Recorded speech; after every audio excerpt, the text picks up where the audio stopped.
आगे बढ़ते हैं और बात करते हैं जी प्रिंसिपल्स ऑफ ऑर्गेनाइजेशन की। अब देखिए, अब हम ये हमारा थर्ड टॉपिक है ऑर्गेनाइजेशन के चैप्टर के अंदर। इससे पहले हम ऑर्गेनाइजेशन की टाइप्स जो हैं उनको स्टडी कर चुके हैं और साथ ही जो ऑर्गेनाइजेशन की जो थ्योरीज हैं उन थ्योरीज को जो है वो स्टडी कर चुके हैं। तो अब हम थर्ड देखेंगे कि ऑर्गेनाइजेशन जो है उसके प्रिंसिपल्स कौन कौन से हैं और इनकी क्या क्या कैरेक्टरिस्टिक्स हैं। तो स्टार्ट करते हैं। सबसे पहले अगर देखिए हम बात करते हैं जी हिरार्की की, कि सबसे पहला जो प्रिंसिपल है ऑर्गेनाइजेशन का वो है हिरार्की।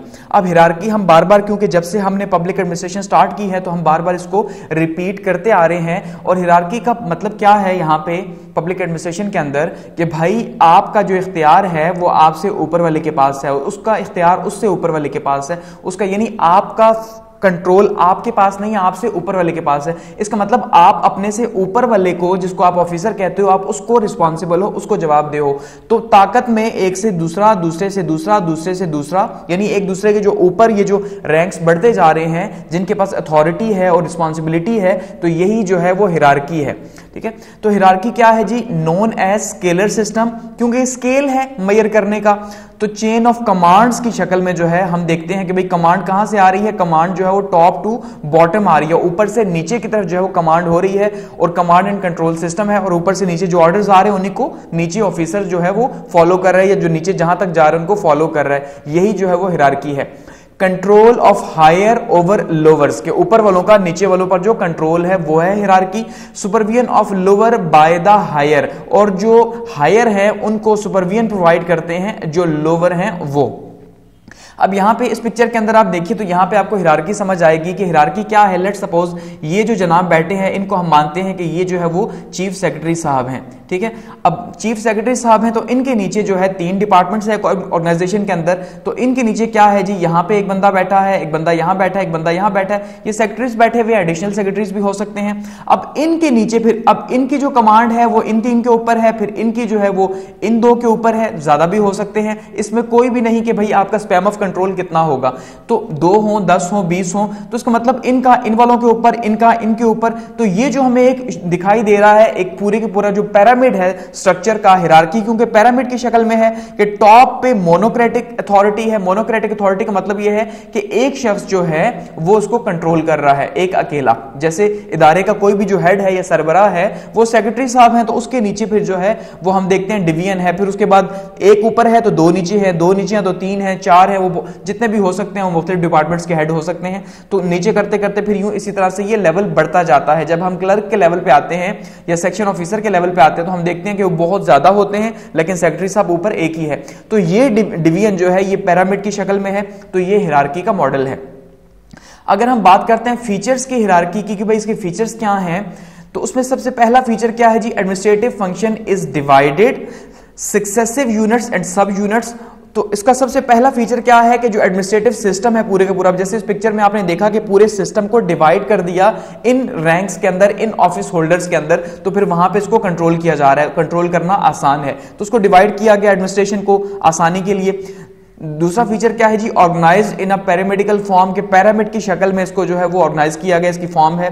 थर्ड क्या है? Authority, command and control, top to bottom, के ऊपर से नीचे की तरफ जो है वो कमांड एंड कंट्रोल का सिस्टम है। 4 पे क्या है? Subordinates have one superior receive orders, कि जो ऊपर वाला है उसी से ही वो एक ही शख्स है जिससे नीचे वाला जो है वो अपने जो ऑर्डर्स है उसको लेगा और उसको जो है फिर नीचे फॉलो करेगा वो एज इट इज। ठीक है, तो ये इसका हिरार्की के जो है फीचर्स हैं। अब इसमें आप देखिए, अगर हम पाकिस्तान के सिस्टम हम देखते हैं कि क्या हमें हिरार्की का मॉडल दिखाई देता है टॉप से डाउन। अगर हम देखते हैं ऊपर से नीचे की तरफ, तो देखिए ऊपर से नीचे हम क्या देख रहे हैं यहाँ पे कि हमारे पास सबसे ऊपर अगर पहले नंबर पे आते हैं सबसे ज्यादा पावर में तो है सेक्रेटरी साहब, उसके बाद है एडिशनल सेक्रेटरी, उसके बाद है जॉइंट सेक्रेटरी, 4th पे हैं जी डिप्टी सेक्रेटरी, उसके बाद है अंडर सेक्रेटरी, उसके बाद है सेक्शन ऑफिसर, और उसके बाद यहाँ पे ऑफिसर रैंक खत्म हो गया, फिर यहाँ पे असिस्टेंट आ गया। ठीक है, जो ऑफिसर भी हैं और नॉन ऑफिसर रैंक भी है बीच में, यानी ये हैं। ठीक है, और उसके बाद जो है वो हमारे पास क्लर्क आ गए। तो अब ये यहाँ पे हमें पिरामिड का स्ट्रक्चर हमें देखने को मिल रहा है कि किस तरह से हिरार्की जो है वो है कि सेक्रेटरी तो एक ही हो सकता है, लेकिन नीचे एडिशनल सेक्रेटरी 2 भी हो सकते हैं, ज्यादा भी हो सकते हैं, जॉइंट सेक्रेटरी उससे ज्यादा हो सकते हैं, डिप्टी सेक्रेटरी हो सकते हैं। तो ये करते करते पूरा एक शेप आ रही है, लेकिन जब हम क्लर्क तक पहुंचेंगे तो फिर क्लर्क जो है वो तो बहुत से हो सकते हैं। तो ये एक पूरा मॉडल है हिरार्की का। ठीक है, अब अगर हम बात करते हैं इसके मेरिट्स की कि इसकी खूबियां जो हैं वो क्या हैं, इसकी खूबियां देखते हैं। तो पहली खूबी इसकी क्या है जी, integration and coherence in an organisation. किसकी सबसे पहली खूबी है कि ये इसकी वजह से इंटीग्रेशन पैदा होता है और एक जोड़ पैदा होता है ऑर्गेनाइजेशन के अंदर, ठीक है। यानी ऑर्गेनाइजेशन का एक स्ट्रक्चर जो है वो एक तरतीब के साथ बना हुआ है, जिससे फ्लो जो है वो पैदा होता है किसी भी वर्क के अंदर या ऑर्गेनाइजेशन के अपने सिस्टम के अंदर, क्योंकि कोहेरेंस पैदा हो रही है, एक का दूसरे के साथ लिंक, दूसरे का दूसरे के साथ लिंक, तो ये इंटरडिपेंडेंस और डिपेंडेंस में काम हो रहा है। नेसेसिटी फॉर ऑल ऑर्गेनाइजेशन, और ये जो हायरार्किकल मॉडल है ये हर ऑर्गेनाइजेशन के लिए जरूरी है, ठीक है। उसके बिना काम पॉसिबल नहीं है या काम की स्पीड पॉसिबल नहीं। दूसरा मेरिट क्या है जी, fix responsibility at each level and each position, कि हर लेवल के ऊपर, कि अब एसी साहब हैं तो उनकी जो ड्यूटीज हैं और रिस्पॉन्सिबिलिटीज हैं वो फिक्स हैं, और डीसी साहब की जो है वो अपनी है, फिर ऊपर जाएंगे तो कमिश्नर साहब की जो है वो अपनी है। तो इसका मतलब हर लेवल के ऊपर जो है वो ड्यूटीज और रिस्पॉन्सिबिलिटीज फिक्स की हुई है। इसका फायदा ये है कि अब यहां पे एहतिसाब आसान है कि भाई ये काम किसकी ड्यूटी थी, ये इसकी ड्यूटी थी। अब इसका मतलब ये अगर ये इसकी ड्यूटी थी तो क्या इसने किया कि नहीं किया, तो अकाउंटेबिलिटी जो है वो आसान हो जाती है रिस्पॉन्सिबिलिटी के अगेंस्ट में, कि भाई आपने रिस्पॉन्सिबिलिटी दी, अब उसने पूरी नहीं की तो अब अल्टीमेटली अकाउंटेबिलिटी होगी। थर्ड पे क्या है जी, channel of communication both upward and downward. ये एक इफेक्टिव कम्युनिकेशन क्रिएट करता है, ये जो हिरार्की है एक ऑर्गेनाइजेशन के अंदर, एक इदारे के अंदर, जिससे जो है वो एक प्रॉपर वे में जो है वो चैनल के थ्रू कम्युनिकेशन होती है। ऊपर से नीचे कैसे कम्युनिकेशन आ रही है, अब सेक्रेटरी साहब ने आके तो क्लर्क को नहीं बताना कि भाई ये काम करें, या सेक्शन ऑफिसर को आके नहीं बताना कि आपने ये काम करना है अल्टीमेटली, तो ये प्रोसेस है पूरा। इसी तरह से जो सेक्शन ऑफिसर साहब हैं, अब वो जो फाइल तैयार कर रहे हैं, ऐसा तो नहीं कि वो फाइल सीधी जो है वो उठाई और सेक्रेटरी साहब के पास चलेगी, अब वो भी एक प्रोसेस के थ्रू जाएगी। तो ये एक अपवर्ड और डाउनवर्ड कम्युनिकेशन है, और यही कम्युनिकेशन ऑर्गेनाइजेशंस के अंदर बहुत ज्यादा जरूरी है, चाहे वो वर्बल हो या नॉन वर्बल हो। फोर्थ पे क्या है जी, delegation and decentralisation of authority prevents over burdenness. इससे क्या है कि जब आपने अथॉरिटीज को डिस्ट्रीब्यूट कर दिया ऊपर से नीचे की तरफ, तो उससे क्या होगा कि आसानी हो जाएगी उसको फॉलो करते हुए, आप अपने सिस्टम को फॉलो, अब सिस्टम के अंदर ही नहीं, आसानी ज्यादा हो जाएगी। 5 क्या है जी, simplifies the procedure of file movement, की जो फाइल मूवमेंट है, जो एक्चुअल में काम है पब्लिक एडमिनिस्ट्रेशन या हमारी ब्यूरोक्रेसी का, तो उसमें क्या है कि फाइल मूवमेंट आसान है, चाहे ऊपर से नीचे है, नीचे से ऊपर है, वो कम्युनिकेशन का एक हिस्सा है। तो ये मेरिट्स हैं इसके। अब अगर हम डीमेरिट्स की बात करते हैं कि भाई खूबियां तो हैं लेकिन खामियां जो हैं वो क्या हैं इसकी, तो खामियों की अगर बात करते हैं, सबसे पहली है जी causes the delay in disposable of work. के सबसे पहली चीज जिसको हम कहते हैं रेड टेपिज्म ब्यूरोक्रेसी के अंदर, कि वो रेड टेपिज्म क्या है कि जो डिले है कामों के अंदर, अननेसेसरी डिले। क्योंकि अगर पूछेंगे एसी साहब से तो कहेंगे फाइल डीसी साहब के पास है, उनसे पूछेंगे तो कहेंगे कमिश्नर साहब के पास है, या परमिशन वहां से नहीं मिल रही जी, वहां से मिलेगी तो ये होगा, वहां से मिलेगी तो ये होगा। इसका मतलब ये है कि ये एक सिलसिला इसी तरह से चलता है जिससे डिले पैदा होता है, रेड टेपिज्म इसे कहते हैं। अच्छा, सेकंड क्या है जी, the power chief executive decision made, के सबसे ज्यादा जो पावर है वो चीफ एग्जीक्यूटिव के पास है। चीफ एग्जीक्यूटिव साहब ही जो हैं वो सारे के सारे डिसीजंस लेते हैं। जो टॉप पे एक शख्स बैठा हुआ है तो सारी की सारी पावर्स जो है उसी के पास है। थोड़ा सा इनका मुंह बनाते हैं गुस्से वाला, क्योंकि चीफ एग्जीक्यूटिव है तो सारे का सारे इख्तियार जो है वो उन्हीं के पास है अल्टीमेटली। तो इसका मतलब ये है कि डिसीजंस जो हैं वो वही लेंगे। तो इससे क्या है, एक मोनोक्रेटिक अथॉरिटी पैदा होती है जो कि अच्छी भी है लेकिन बहुत बुरी भी है। अथॉरिटेरियनिज्म इससे जो है वो जनरेट होती है, जो कि एक डेमोक्रेटिक एनवायरनमेंट के अंदर जो है प्रॉब्लम है। अच्छा, थर्ड पे क्या है, रिजिडिटी इन एडमिनिस्ट्रेटिव ऑर्गेनाइजेशन, एक सख्ती पैदा होती है, ठीक है, कंट्रोल, एक्स्ट्रा कंट्रोल पैदा होता है जिससे ऑर्गेनाइजेशन का जो फ्लो है वर्क का, क्योंकि उनका फ्लो का पर्पस क्या है, अवाम है ना, पब्लिक एडमिनिस्ट्रेशन है अल्टीमेटली, तो अवाम की भलाई है लेकिन वही काम नहीं हो पा रहा। क्यों? क्योंकि उसके अंदर इतना ज्यादा जो है वो डिलेज हैं। तो ये थोड़ा सा प्रॉब्लम है, डीमेरिट्स है। ये है पहला हमारे पास जो कैरेक्टरिस्टिक्स है वो क्या है जी, प्रिंसिपल ऑफ ऑर्गेनाइजेशन है। ये फर्स्ट प्रिंसिपल है किसी भी ऑर्गेनाइजेशन का। सेकंड क्या है जी, स्पैम ऑफ कंट्रोल। सेकंड है span of control. Span of control का सिंपली मतलब क्या है कि how many persons can be attended और सुपरवाइज्ड बाय एन इंडिविजुअल, कि एक इनफिरादी शख्स जो है उसके नीचे कितने लोग काम कर रहे हैं या वो कितने लोगों को कंट्रोल कर रहा है। बात समझ रहे हैं कि वो कितने लोगों को कंट्रोल कर रहा है। ये जो है ये बेसिकली स्पैम ऑफ अटेंशन का पर्पस है कि उसका जो स्पैम ऑफ कंट्रोल का, स्पैम ऑफ अटेंशन का मतलब तो वो साइकोलॉजी की टर्म में है। तो स्पैम ऑफ कंट्रोल का मतलब यही है कि कितने लोग एक ऑर्गेनाइजेशन में एक शख्स के नीचे इनफिरादी तौर पे कंट्रोल हो रहे हैं या काम कर रहे हैं। तो नंबर ऑफ सब ऑर्डिनेट्स। अब सब ऑर्डिनेट्स की अगर हम बात करते हैं तो क्या वो 2 हैं, 4 हैं, 10 हैं, 20 हैं, तो ये जो है वो स्पेसिफिक नहीं है, यानी नो एग्जैक्ट नंबर्स, इसमें कोई नंबर नंबर्स जो है वो स्पेसिफाइड नहीं है कि इतने ही होने चाहिए, वो जितने भी हो सकते हैं, इदारे भी बहुत ज्यादा हो सकते हैं। एक सेक्रेटरी साहब हैं तो उनके नीचे जो है वो 10 इदारे भी हो सकते हैं, 15 भी हो सकते हैं, इसी तरह से उनके नीचे भी, इस तरह से जो दूसरे हैं उनके नीचे भी हो सकते हैं। तो ये मॉडल फॉलो हो सकता है, इसमें कोई भी जो है वो हम ये कह सकते हैं कि बाउंड नहीं है कि उसको फिक्स है। अब वेलिस साहब जो है उनके सर्वे के अकॉर्डिंगली, इनका सर्वे यहां पे कोट किया जाता है कि इन्होंने जो वेलिस साहब ने सर्वे किया, जो स्कॉलर है 1937 के अंदर, तो इन्होंने कहा जी जो चीफ एग्जीक्यूटिव है जापान के अंदर, अगर उसकी बात करते हैं तो उसके कंट्रोल में है 13 डिपार्टमेंट्स। अगर हम बात करते हैं जी कनाडा की या जर्मनी की और इटली की, तो वहां पे हमें 14 डिपार्टमेंट्स देखने को मिलते हैं। फ्रांस में 17 हैं, रशिया में 19 हैं, इंग्लैंड में 25 हैं और यूनाइटेड स्टेट्स में 60 हैं। तो ये स्पैम ऑफ कंट्रोल है, ये डिपार्टमेंट्स का है। फिर इसके हिसाब से अगर हम बात करेंगे लोगों की, तो वो अलग से होगा कि भाई एक शख्स के नीचे कितने सबऑर्डिनेट्स काम कर रहे हैं। एक एसी साहब है तो उनके नीचे कितने जो है वो तहसीलदार या पटवारी वगैरह काम कर रहे हैं, तो वो एक फिर अलग चीज है। तो स्पैम ऑफ कंट्रोल का मतलब ये है।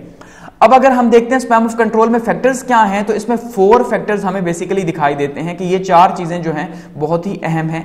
उसमें सबसे पहली चीज क्या है कि स्पैम ऑफ कंट्रोल क्या तय करेगा कि भाई कितने लोग हो सकते हैं और किस नौयत पे हो सकते हैं। तो सबसे पहली नेचर ऑफ जॉब, कि जॉब की जो नौयत है वो क्या है, ये तय करेगा कि नहीं जॉब टफ है, आसान है, मुश्किल है, किस टाइप की जॉब है। दूसरा क्या है जी, क्वालिटी ऑफ लीडरशिप तय करेगी। क्वालिटी ऑफ लीडरशिप का मतलब यही है कि एक लीडर ऐसा है जो ये चाहता है कि भाई वो जो है वो ज्यादा चीजों को कंट्रोल करे, तो अल्टीमेटली उसके पास ज्यादा कंट्रोल होगा। लेकिन एक अगर कम इफेक्टिव है, ठीक है, अब जाहिर बात है अच्छी और बुरे का यहां फर्क हो सकता है, यानी कि गुड लीडर हो सकता है और थोड़ा सा उसकी मैनेजमेंट बैड हो सकती है। तो एक अच्छा जो मैनेजर है अगर उसकी हम बात करते हैं तो अल्टीमेटली वो 10 लोगों को भी कंट्रोल कर सकता है और 20 को भी कंट्रोल कर सकता है। लेकिन अगर उसकी मैनेजमेंट में वीकनेस है तो अल्टीमेटली वो शायद 5 लोगों को भी कंट्रोल करना उसके लिए मुश्किल हो जाए। तो इसका मतलब है लीडरशिप की जो क्वालिटी है वो भी डिटरमाइन करती है कि आप जो है लीडरशिप का इन्फ्लुएंस जो है वो कितना ज्यादा है। समझ रहे हैं बात को, उसका असर जो है वो कितने लोगों पे हो सकता है। थर्ड क्या है जी, टाइम है, कि टाइम के अकॉर्डिंगली हम देख सकते हैं कि हमारे पास टाइम कम है या ज्यादा है या कितना टाइम है, उस हिसाब से हम इसको देख सकते हैं स्पैम ऑफ कंट्रोल को।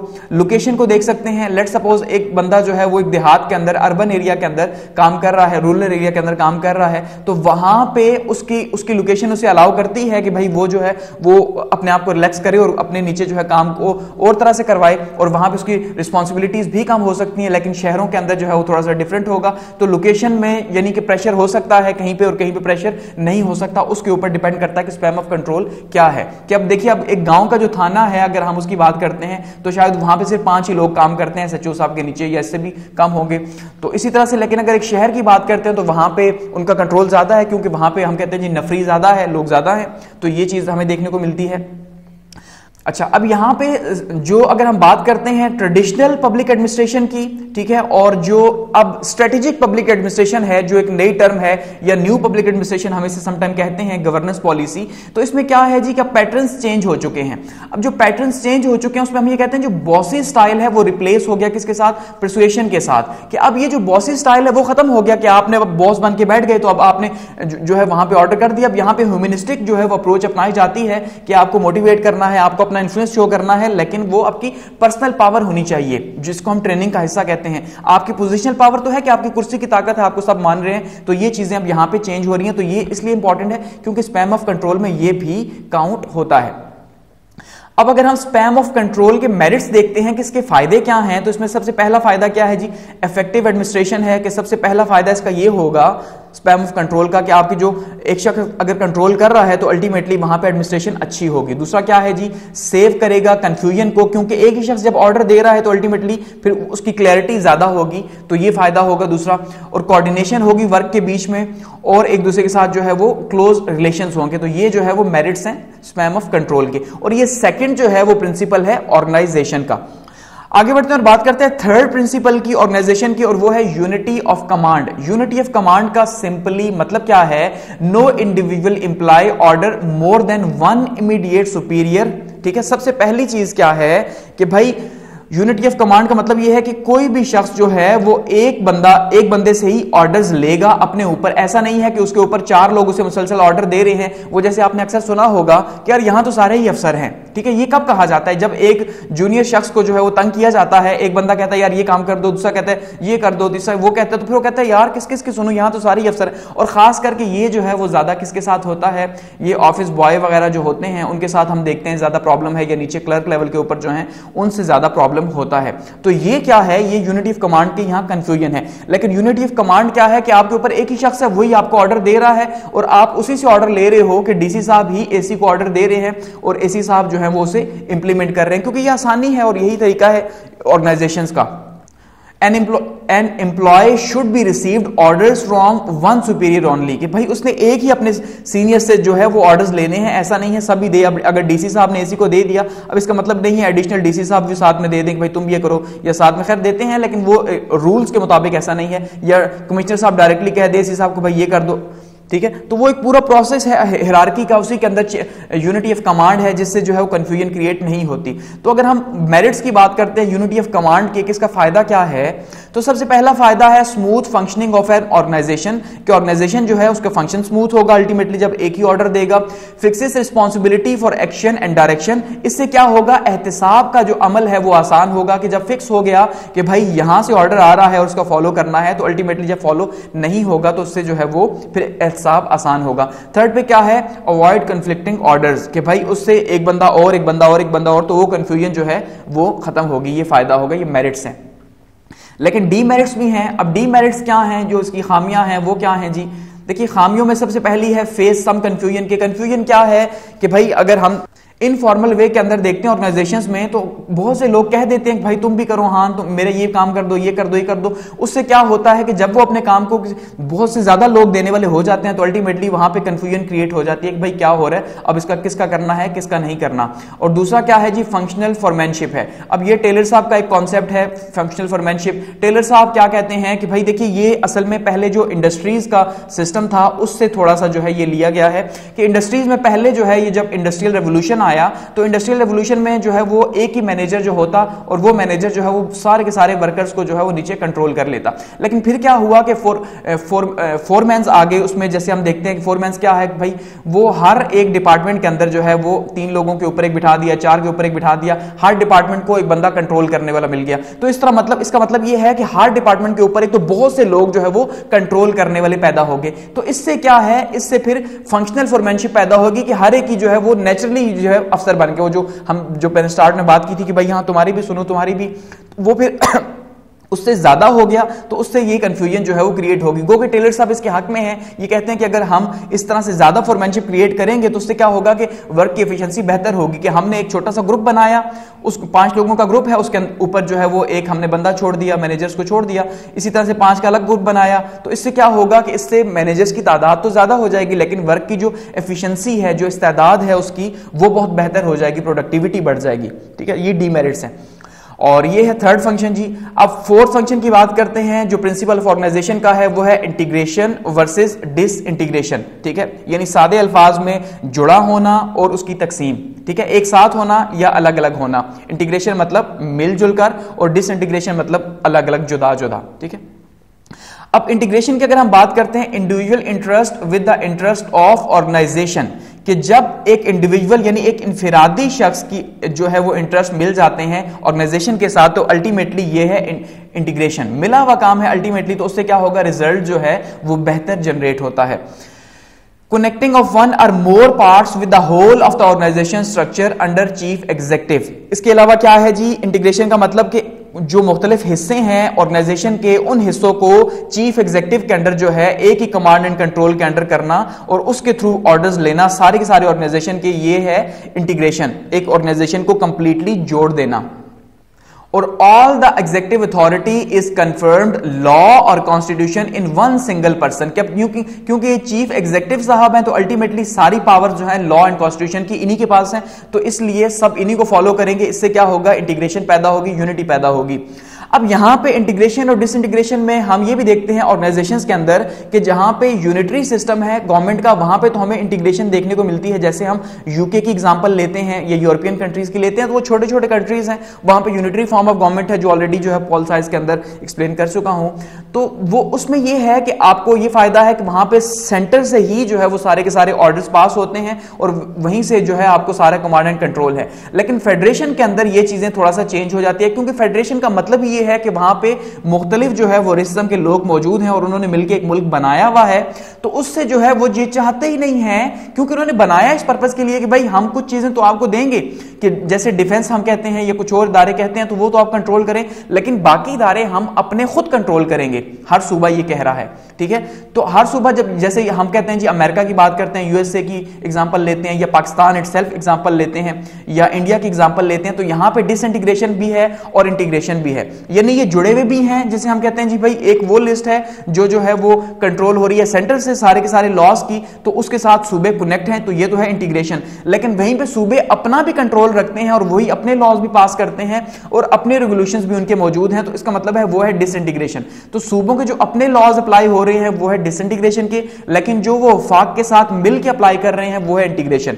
तो इसी तरह से ये क्योंकि इदारे काम कर रहे हैं, तो अल्टीमेटली फिर इदारे कुछ जो है, जैसे हम कहते हैं सीएसएस के जो इदारे हैं 12 इदारे, वो सारे के सारे इंटीग्रेटेड हैं पूरे मुल्क के अंदर। अल्टीमेटली वो कंट्रोल है उनका वफाक के पास, ठीक है, एस्टेब्लिशमेंट डिवीजन के पास उसका कंट्रोल है। लेकिन वहीं पे अगर हम देखते हैं पीएमएस भी मौजूद है, ठीक है जी। अब हर सूबे का अपना पीएमएस हो, तो अल्टीमेटली उन्होंने अपनी ब्यूरोक्रेसी भी हायर की हुई अपने कामों के लिए, ये है डिसइंटीग्रेशन। वो इदारे जो है वो अलग अलग अपनी सूबाई गवर्नमेंट के लिए काम करते हैं। तो इंटीग्रेशन इदारे के अंदर या डिसइंटीग्रेशन, इसका मतलब ये है। अब देखिए अगर हम इसमें देखते हैं फेडरल सिस्टम के अंदर, तो कुछ इदारे जैसे हम कहते हैं जी फेडरल पब्लिक सर्विस कमीशन हो गया, या चीफ इलेक्शन कमिश्नर हो गया, या ऑडिटर जनरल हो गया, ये इंडिपेंडेंट है, ठीक है। ये इंटीग्रेशन के होते हुए ये फिर भी अपना आजादी से काम करते हैं, तो ये डिसइंटीग्रेटेड जो है होके काम करते हैं सारे के सारे इदारे, कि ये वफाक के साथ हैं लेकिन फिर भी इनका काम अलग है। डिसइंटीग्रेशन यही है इदारों की। इसी तरह से अगर अमेरिका की एग्जांपल दी जाती है कि अमेरिका का जो एडमिनिस्ट्रेटिव सिस्टम है वो लार्जली डिसइंटीग्रेटेड है, क्योंकि वहां पे balance of checks and power है, ये सेपरेशन ऑफ पावर जिसे हम कहते हैं, जिसमें 3 अलग अलग ब्रांचेस हैं, ठीक है जी। एग्जीक्यूटिव है और लेजिस्लेटिव है और जुडिशरी है, तो तीनों अलग अलग काम करती हैं लेकिन एक साथ मिली हुई भी हैं चेक एंड बैलेंस के लिए, तो उससे जो है वो एक स्ट्रॉन्ग कंट्रोल पैदा होता है। तो वहां पर डिसइंटीग्रेशन हमें इदारों के बीच में जो है वो देखने को मिलती है, ठीक है। अच्छा, आगे बात करते हैं जी मेरिट्स की, कि इस डिसइंटीग्रेशन के जो है मेरिट्स क्या हैं, फायदे इसके क्या हैं। सबसे पहला फायदा है जी फैसिलिटेट कोऑर्डिनेशन, कि इससे क्या होगा, कोऑर्डिनेशन, एक रब्त पैदा होगा जिससे एक इदारा दूसरे इदारे के साथ जुड़ा हुआ है, दूसरा दूसरे के साथ, तो इससे कोऑर्डिनेशन में आसानी होगी। दूसरा क्या है जी, welfare and well being of the people, और लोगों की आसानी होगी इससे, ठीक है। ये इंटीग्रेशन की बात हो रही है। और इसी तरह से अगर हम कहते हैं जी एडमिनिस्ट्रेशन जो है वो साउंड होगी, बेहतर तरीके से। अल्टीमेटली जब सेंट्रल कंट्रोल होगा तो वहां से जब ऑर्डर्स फॉलो होंगे तो उससे क्या होगा, एक बेहतर कमांड होगा। लेकिन वहीं पे फेडरल सिस्टम के अंदर इसके अगेंस्ट है। अल्टीमेटली सूबे जब कंट्रोल करते हैं तो उनका पर्पस भी यही है, या लोकल बॉडीज की अगर हम बात करते हैं तो वहां पे उनका पर्पस भी हम यही देखते हैं कि भाई वो लो लेवल के ऊपर जो है डिसइंटीग्रेटेड है, लेकिन उनका पर्पस क्या है, बेहतर जो है वो अवाम की सर्विस है, कि अवाम को जो है वो बेहतर तरीके से सहूलियात फराहम कर सकें। डीमेरिट्स क्या है जी, chief executive turn into dictator. अब ये इंटीग्रेशन के अंदर क्या है, अल्टीमेटली जब सेंटर से सारे पावर्स आती हैं तो फिर जो है चीफ एग्जीक्यूटिव की पावर्स बढ़ जाती हैं इदारे के अंदर, सारे का सारा कंट्रोल उसी के पास आ जाता है। दूसरा क्या है जी, अगेंस्ट डेमोक्रेटिक वैल्यूज, जैसे मैंने कहा कि लोकल बॉडीज का इशू आ जाता है या प्रोविंशियल इश्यूज आ जाते हैं फिर यहाँ पे, तो ये डेमोक्रेटिक वैल्यूज के जो है वो काफी ज्यादा खिलाफ है, कि फिर आप जो है सेंट्रलाइज कंट्रोल करते हैं अगर।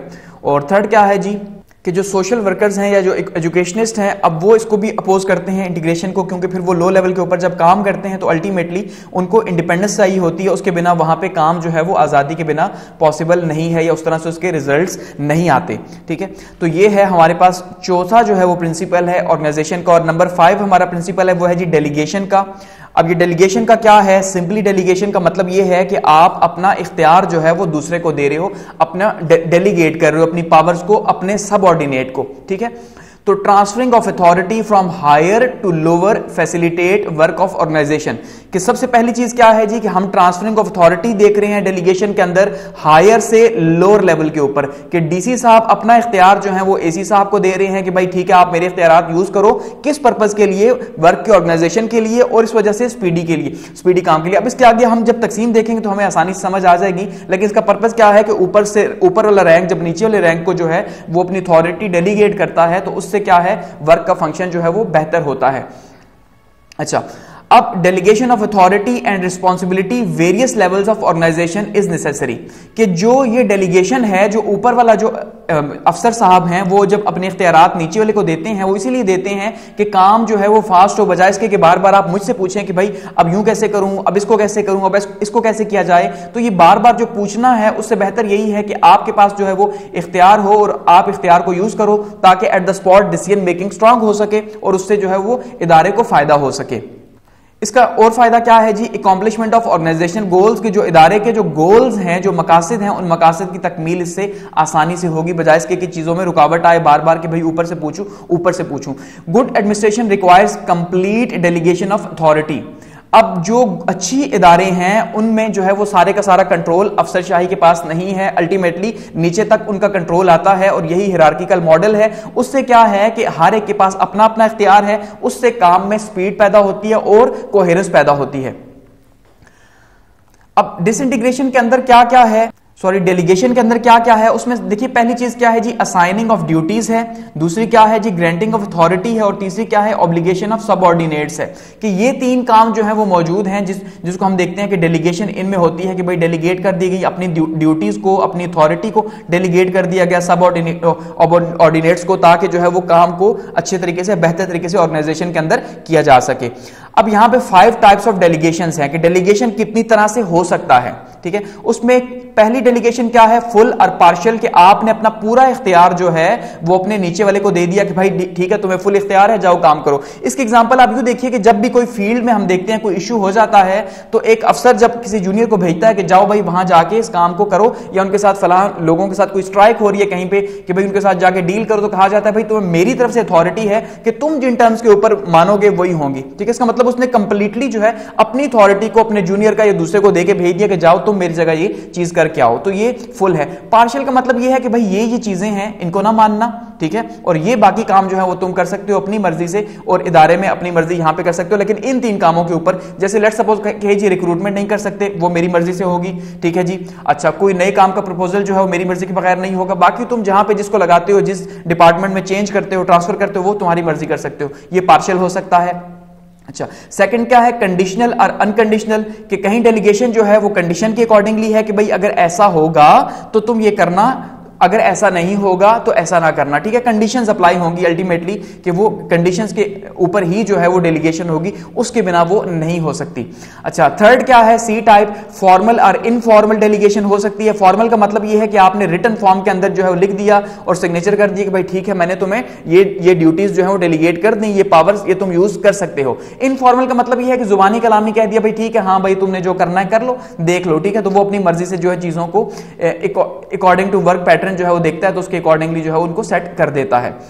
4 पे क्या है जी, अपवर्ड और डाउनवर्ड डेलीगेशन, कि नीचे से ऊपर की तरफ या ऊपर से नीचे की तरफ डेलीगेशन। नॉर्मली हम इदारों के अंदर जो है वो देखते हैं ऊपर से नीचे ही जो है वो डेलीगेशन होती है, लेकिन जैसे पॉलिटिकल स्ट्रक्चर है तो पॉलिटिकल स्ट्रक्चर में जो है वो हम देखते हैं कि भाई जो सबऑर्डिनेट्स हैं प्राइम मिनिस्टर को कह रहे होते हैं कि भाई ठीक है आपको इख्तियार है कि आप हमारी तरफ से जो है कैबिनेट जो कहती है कि भाई आप ऐसा करें कि हमारी तरफ से आपको इख्तियार, आप जो भी डिसीजन लें हम उसे मानेंगे। तो ये तो लो लेवल है, ये अपवर्ड को जो है वो दे रहे हैं। तो इसी तरह से हमें इसमें भी देखने को मिलता है डाउनवर्ड या अपवर्ड डेलीगेशन। ई क्या है जी, डायरेक्ट और इनडायरेक्ट डेलीगेशन। डायरेक्ट का मतलब यह है कि डायरेक्टली जो है वो डीसी साहब ने एसी साहब को डेलीगेट कर दिया, और इनडायरेक्ट का मतलब यह है कि कमिश्नर साहब ने जो है वो डीसी साहब के थ्रू जो है वो एसी साहब को कुछ अथॉरिटीज दे दी हैं, किसी भी इदारे में किसी भी तरह से इनडायरेक्टली जो है वो अथॉरिटीज को दे दिया, डायरेक्टली नहीं दिया या उसको डेलीगेट कर दिया। तो ये टाइप्स हैं। अब लिमिटेशंस भी हैं डेलीगेशंस के ऊपर। अब ऐसा नहीं है कि एक अफसर पूरी की पूरी जो है या एक इदारे का जो हेड है वो पूरी की पूरी जो है वो अथॉरिटी नीचे वाले को दे देगा, ऐसा हरगिज नहीं है। तो लिमिटेशंस क्या है, no chief executive delegates all his authority. की सबसे पहली चीज ये है कि लॉ के अकॉर्डिंगली कोई भी चीफ एग्जीक्यूटिव जो है वो अपनी पूरी की पूरी अथॉरिटी नहीं दे सकता, ठीक है। इसी तरह से फिर क्या है जी, restricted by constitutional and law and political institutions, के यहां पे फिर रिस्ट्रिक्शंस हैं। अब ऐसा नहीं है कि अब लेट सपोज डीसी साहब ये कहें कि भाई एसी को मैंने डेलीगेट कर दी तो मेरी जगह अब एसी जो है स्टैंप लगाता फिर सिग्नेचर करता, फिर ऐसा तो नहीं है। अब अल्टीमेटली ये तो लॉ इजाजत नहीं देगा कि जो इख्तियार डीसी साहब का है, जो परमिशन उनसे लेनी है, वो परमिशन का मतलब जो सिग्नेचर उनके ऑफिस के होने हैं वो एसी साहब नहीं कर सकते। ये लॉ के अकॉर्डिंगली नहीं है, ये जो है वो अगेंस्ट है लॉ के। अच्छा, इसी तरह से फिर क्या है जी, सेंट्रलाइजेशन ऑफ अथॉरिटी है कि इख्तियार जो है वो सेंटर में है, तो अल्टीमेटली उसमें भी हमें देखना होगा कि जब इख्तियार जो है वो एक जगह से कंट्रोल हो रहा है तो वहां पे डेलीगेट नहीं किया जा सकता, क्योंकि जब कंट्रोल एक जगह पे है तो फिर इख्तियार कैसे दिया जा सकता है। नेक्स्ट क्या है जी, स्मॉलर ऑर्गेनाइजेशंस जो हैं वहां पे डेलीगेशन पॉसिबल नहीं है, क्योंकि वो इदारे जब छोटे हैं तो वहां पे क्या डेलीगेट करेंगे वर्क को। नेक्स्ट है जी, financial authority can not be delegated, कि अब जो पैसों का इख्तियार है अल्टीमेटली वो किसी भी तौर पे नहीं दिया जा सकता, वो अपर हैंड के कंट्रोल में ही रहेगा। और लास्ट पे क्या है जी, formulate policies and plans can not be delegated to lower staff, क्योंकि हायर स्टाफ का पर्पस यही है कि उनकी प्रमोशन किस बेस पे हुई कि वो ज्यादा कॉम्पिटेंट हैं, ज्यादा काबिल हैं लो से, ऐसे ही है। तो अल्टीमेटली जो पॉलिसीज बनाना है वो पॉलिसीज बनाना उनका काम है और इंप्लीमेंट करना लोअर स्टाफ का काम है, वो काम ये नहीं दे सकते किसी भी सूरत लोअर स्टाफ को।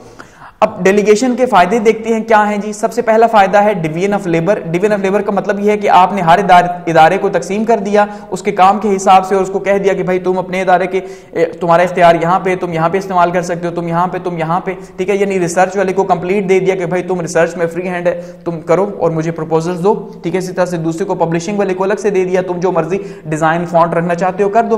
तो ये इसका फायदा है डिवीजन ऑफ लेबर। दूसरा क्या है, reduce the pressure of work का जो प्रेशर है अल्टीमेटली जब एक ही सेंटर कंट्रोल होगा तो बार बार फाइल आएगी, सर साइन कर दें, सर ये काम कर दें, सर ऐसा कर दें, तो बजाय इसके कि सर आप अपने नीचे वालों को तैयार करो, उनको कॉन्फिडेंस दो, ठीक है, और वो काम करें, ये बहुत बेहतर है। डिसेंट्रलाइजेशन ऑफ पावर है कि ताकत की जो तकसीम है वो निचली सतह पे, जिसकी हमें सबसे प्राइम एग्जांपल लोकल बॉडीज के अंदर देखने को मिलती है। अवॉइडिंग डिले इन एडमिनिस्ट्रेशन, जो रेड टेपिज्म है उसकी जान छूटेगी कि भाई मैं ऊपर वाले से सिग्नेचर करवा के देता हूं, खुद ही करके दे देगा। इंक्रीजिंग द एफिशिएंसी, तो ये क्या होगा, जो एफिशिएंसी है जो रिजल्ट पे बेस करती है वो इंक्रीज होगी यहां पे। नेक्स्ट क्या है, develops the sense of responsibility, ये रिस्पॉन्सिबिलिटी का एक एहसास पैदा करेगी, ठीक है जी, उस एहसास के तहत काम होगा। इनहेंस करेगी पोटेंशियल ऑफ कैपेसिटी, कि भाई जब आप किसी को कॉन्फिडेंस देंगे कि तुम्हें इख्तियार है, तुम ये काम करो, तो अल्टीमेटली वो क्या होगा, उसके अंदर लीडरशिप क्वालिटीज पैदा होंगी, क्योंकि कल को वो भी अपर लेवल के ऊपर आएगा तो वो उतना ज्यादा ही जो है वो ग्रूम होकर आएगा। अच्छा, लास्ट पे क्या है जी, बेनिफिशियल फॉर इफेक्टिव कंट्रोल, और एक अच्छे कंट्रोल के लिए जो है वो डेलीगेशन बहुत ज्यादा जरूरी है, ठीक है, इफेक्टिव कंट्रोल के लिए, क्योंकि वही जो है वो ज्यादा इफेक्टिवली अच्छे से कंट्रोल हो सकता है। आगे बढ़ते हैं, और छठा और लास्ट प्रिंसिपल ऑफ ऑर्गेनाइजेशन है वो है जी सेंट्रलाइजेशन वर्सेस डिसेंट्रलाइजेशन, ठीक है। सेंट्रलाइजेशन और डिसेंट्रलाइजेशन को जल्दी से देखते हैं। सेंट्रलाइजेशन का मतलब है concentration of authority at the top in the hands of chief executive, कि सेंट्रलाइजेशन का मतलब यही है जो हम बार बार रिपीट कर रहे हैं कि सारी की सारी जो अथॉरिटी है, जो इख्तियार है, वो सारे का सारा एक ही शख्स के हाथ में हो, चीफ एग्जीक्यूटिव के हाथ में, और सारे डिसीजंस वो ले, ठीक है। और एल.डी. वाइट साहब कहते हैं जी, the process of transfer of administrative authority from lower to higher level of government is called centralisation, कि भाई जो नीचे वाले हैं उनसे सारा इख्तियार ले लिया जाए और सारा इख्तियार जो है वो ऊपर वाले को दे दिया जाए, तो इससे क्या होगा, सेंट्रलाइजेशन पैदा होगी। तो इसका जो अपोजिट है कि ऊपर वाले से इख्तियार ले लिया जाए और सारे का सारा लो लेवल के ऊपर दे दिया जाए, ये है डिसेंट्रलाइजेशन, ठीक है। यानी कि सेंट्रलाइजेशन का मतलब नीचे का इख्तियार ऊपर चला जाए सारे का सारा, और जब ऊपर वालों का इख्तियार जो है वो नीचे वालों को दे दे कि भाई आप अपना डिसीजन खुद लें, तो अल्टीमेटली वो डिसेंट्रलाइजेशन है। Decentralisation disposal of authority among a number of individuals और यूनिट्स, ठीक है। Process of transferring of authority from higher to a lower level of the government, ठीक है, जो अभी बात कर दी वही है decentralisation. Devolution of power and functions, कि आपने क्या करना है, जो ताकत है वो और अपने इख्तियारात जो हैं और जो काम है उसको नीचे लेवल पे दे देना है, यही है डेवोल्यूशन, और ये सेंट्रलाइजेशन के अगेंस्ट है डिसेंट्रलाइजेशन। अब टाइप्स ऑफ डिसेंट्रलाइजेशन की अगर हम बात करते हैं तो उसमें पहली टाइप है जी पॉलिटिकली, जैसे हम सबसे प्राइम एग्जांपल पाकिस्तान के हिसाब से अगर लें तो हम ये कहते हैं जी भाई कि जो डिसेंट्रलाइजेशन है, लोकल बॉडीज के जो इख्तियारात हैं, ठीक है, लो लेवल के ऊपर, या इसी तरह से जो वफाक अपने इख्तियारात देता है सूबों को, ये जो इख्तियारात हैं, ठीक है, ये क्या है, ये पॉलिटिकल डिसेंट्रलाइजेशन है। इसी तरह से एडमिनिस्ट्रेटिव डिसेंट्रलाइजेशन का मतलब ये है कि इदारे जो है, हाई लेवल के इदारे जो है, वो अपना इख्तियार जब नीचे देते हैं लो लेवल को, तो ये है एडमिनिस्ट्रेटिव डिसेंट्रलाइजेशन। और थर्ड क्या है जी, फंक्शनल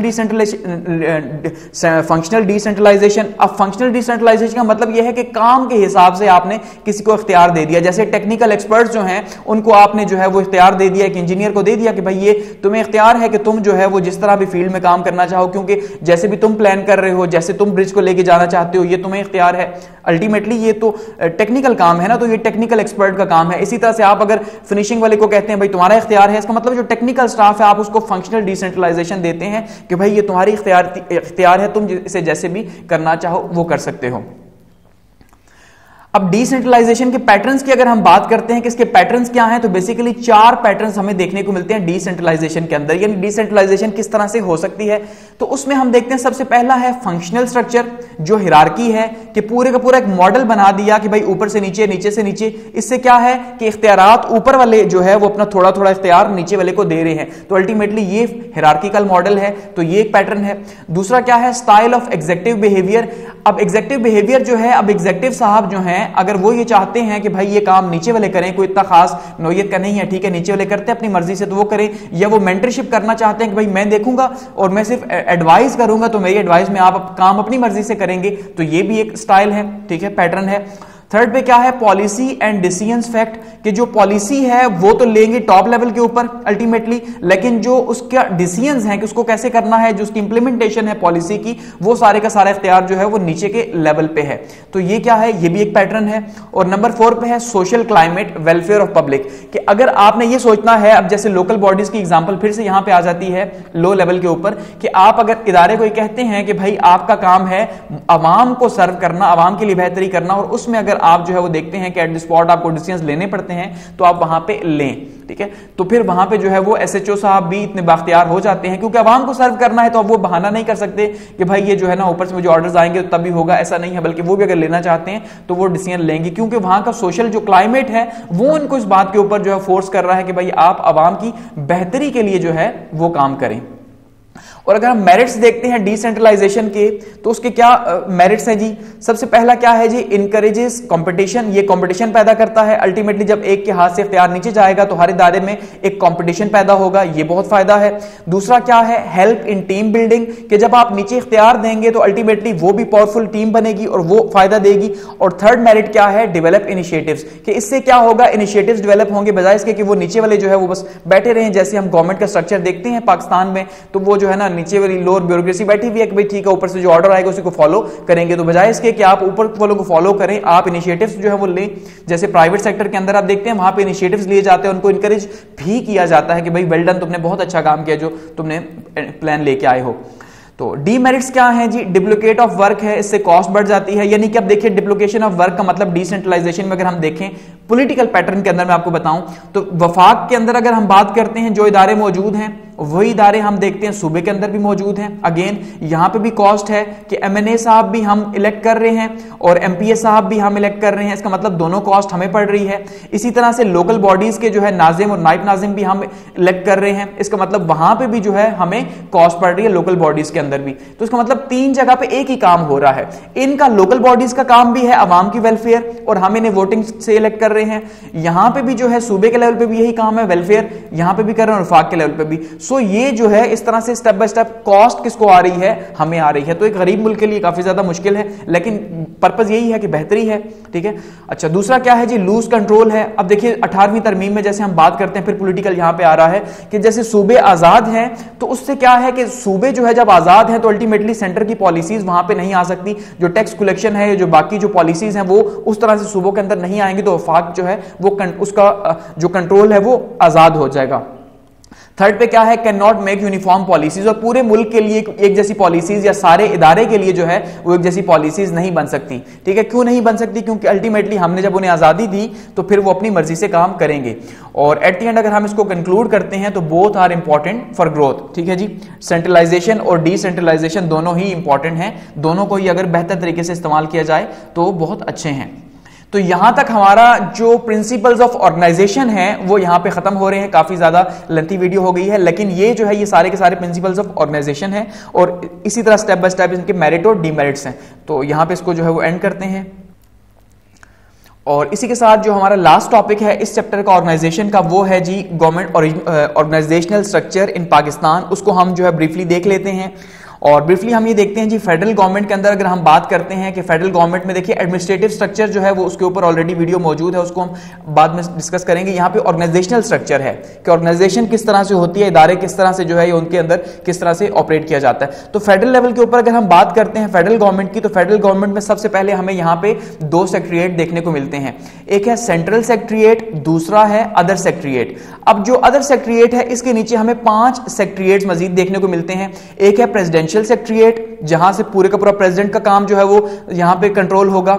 और दूसरा क्या है जी, सेनेट का सेक्रेटरीएट, सेनेट की सारी कार्रवाई जो है इससे रिलेटेड यहां पे होगी। थर्ड है इलेक्शन कमीशन का, election commission independent body, ultimately वो यहां पे कंट्रोल होगा।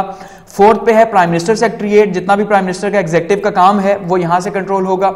और नेशनल असेंबली का जो सेक्रेटरीएट है उसका सारा नेशनल असेंबली का जो सिस्टम है वो यहां से कंट्रोल होगा 5 पे। तो ये अदर सेक्रेटरीएट्स के अंडर है फेडरल गवर्नमेंट में।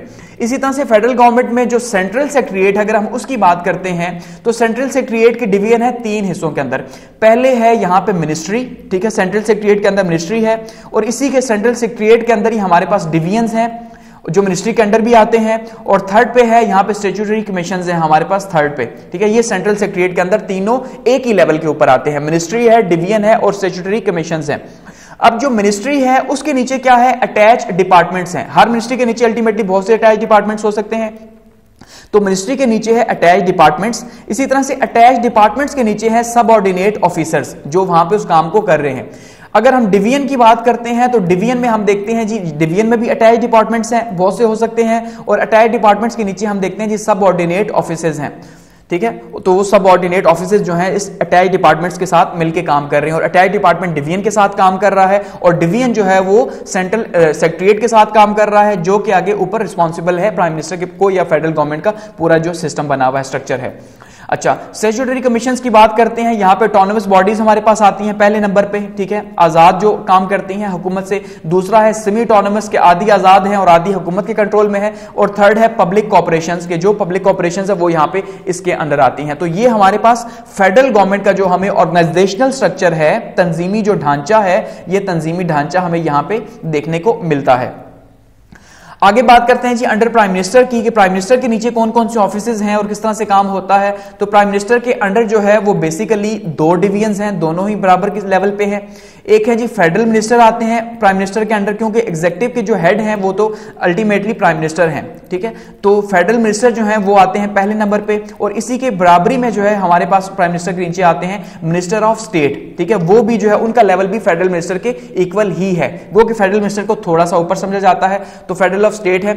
अब फेडरल मिनिस्टर के नीचे अगर हम बात करते हैं तो हमारे पास पहले नंबर पे आते हैं सेक्रेटरी साहब, उनके नीचे आते हैं एडिशनल सेक्रेटरी जो कि रिस्पॉन्सिबल हैं या जवाबदेह हैं सेक्रेटरी के। एडिशनल सेक्रेटरी के नीचे हैं ज्वाइंट सेक्रेटरी, ज्वाइंट सेक्रेटरी के नीचे हैं डिप्टी सेक्रेटरी, डिप्टी सेक्रेटरी के नीचे हैं अंडर सेक्रेटरी, और अंडर सेक्रेटरी या फिर इन्हीं को जो है इनका जो लो रैंक है वो बंदा वही है, रैंक उसका लो है, वो है सेक्शन ऑफिसर। और उसके नीचे क्या है जी, रैंक्स एंड फाइल्स हैं, यानी यहां पे ये नॉन कमीशन्ड ऑफिसर्स हैं और यहां पे ये सेक्शन ऑफिसर जो है 17 ग्रेड का, ये यहां पे क्या कह सकते हैं जी, फर्स्ट जो है वो कमीशन्ड ऑफिसर है। इसी तरह से यहां पे जो मिनिस्ट्री ऑफ स्टेट है दूसरी साइड पे, उसके नीचे सेक्रेटरी आ सकते हैं या एडिशनल सेक्रेटरी आ सकते हैं, उनके नीचे फिर अलग से एडिशनल सेक्रेटरी हैं, फिर उनके नीचे डिप्टी सेक्रेटरी हैं, उसी तरह से फिर यहां पे सेक्रेटरी, अंडर सेक्रेटरी या फिर सेक्शन ऑफिसर और फिर रैंक्स और फाइल्स हैं। तो ये प्राइम मिनिस्टर के नीचे जो मेजर हैं वो 2 डिवीजन्स हैं, एक साइड पे फेडरल मिनिस्टर है जो उसके नीचे का स्ट्रक्चर है और दूसरा है मिनिस्टर ऑफ स्टेट जो कि पूरे के पूरे डिपार्टमेंट्स को कंट्रोल कर रहा है और प्राइम मिनिस्टर को रिपोर्ट दे रहा है, उसके नीचे का ये स्ट्रक्चर है। अब अगर हम बात करते हैं प्रोविंशियल या सूबाई जो है वो उसके स्ट्रक्चर की, तो उसमें हमारे पास सबसे पहले आते हैं जी चीफ मिनिस्टर साहब, वजीर आला, ठीक है जी। तो वजीर आला सबसे पहले हैं, उसके बाद वजीर आला के नीचे दो डिवीजन्स हैं, पहला है चीफ सेक्रेटरी साहब वजीर आला के नीचे और दूसरा है मिनिस्टर्स। मिनिस्टर्स तो पॉलिटिकल लोग हैं, लेकिन चीफ सेक्रेटरी साहब जो है वो सरकारी बंदे हैं, तो चीफ सेक्रेटरी इनके नीचे हैं डायरेक्ट, इसी तरह से उनके बराबरी के हैं मिनिस्टर्स। फिर अगर हम मिनिस्टर्स के नीचे देखते हैं तो वो आते हैं उसी तरह से सेक्रेटरी, ठीक है। और फिर अगर चीफ सेक्रेटरी के नीचे देखते हैं तो इनके नीचे भी जो है वो सेक्रेटरी साहब भी मौजूद हैं, और साथ में सेक्रेटरी जो है वो लोकल गवर्नमेंट की अगर बात करते हैं तो वो भी यहां पे इनके नीचे आ जाते हैं।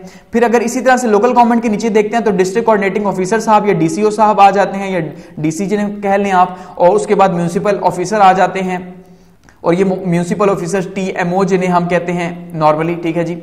और यहां पे अगर हम देखते हैं सेक्रेटरी मिनिस्टर के नीचे सेक्रेटरी साहब, और सेक्रेटरी साहब के नीचे क्या है जी, एडिशनल सेक्रेटरी हैं, एडिशनल सेक्रेटरी के नीचे डिप्टी सेक्रेटरी हैं, डिप्टी सेक्रेटरी के नीचे अंडर सेक्रेटरी हैं, और अंडर सेक्रेटरी या फिर इनका जो लो रैंक है वो है सेक्शन ऑफिसर, ठीक है। तो उसके बाद फिर जो है वो नॉन गेस्टेड हमारे ऑफिसर यहां पे आ जाते हैं, असिस्टेंट हो गया, या फिर उसके बाद जो है वो क्लर्क हो गया, ठीक है। तो ये क्लर्क असिस्टेंट भी एक्चुअली क्लर्क ही है, लेकिन क्लर्क का अपर लेवल है, जैसे कि अंडर सेक्रेटरी जो है वो उनका अपर लेवल है सेक्शन ऑफिसर से, इसी तरह से।